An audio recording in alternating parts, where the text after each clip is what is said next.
מתחילים בריבוע, מחלקים אותו ל4 חתיכות, ורושמים את המספר שרוצים להכפיל. לדוגמה, 17 כפול 17. עכשיו אנחנו מחלקים את הריבוע בצורה כזאת. ועושים 1 כפול 7, שזה 7. אז רושמים במשולש התחתון. ואז 1 כפול 1 ו1. עכשיו עושים 7 כפול 7. זה עושה 49. אז עושים 4 כאן, בעצמון, ובעצמון התחתון 9. ואז 7 כפול 1 זה 7. ואז אנחנו מחברים את האלכסונים. באלכסון הזה יש לנו 9. באלכסון הזה 7 פלוס 7 זה 14 פלוס 4, 8. ואנחנו שמים לנו 1 כאן. פה זה 1 פלוס 1, זה 2, וכאן יש לנו 0. אוקיי? רגע, איך עושים את זה עם 3 איברים עכשיו?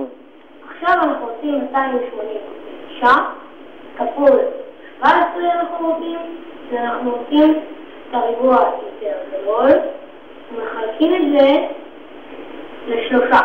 נמרוד, אפשר בבקשה לעשות את זה יותר גדול, את הריבוע האחרון? אפילו אפשר למחוק את התרגיל השני. לא, לא משנה, אני יכול לעשות את זה.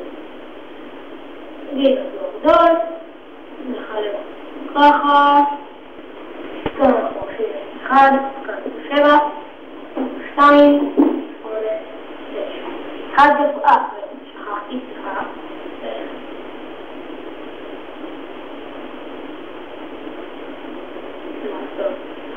ככה, 1 כפול 9, 9, 1 כפול 8, 8, 1 כפול 2, 2. כאן זה כאן. 7 כפול 9 זה 63. 7 כפול 8 זה 56. 7 כפול 2 זה 14. עכשיו עושים אותו דבר, עושים את האלכסונים. 3. עכשיו 6 פלוס 6 פלוס 9 זה 9 פלוס 6, 15, פלוס 6, 21, חתן ו2.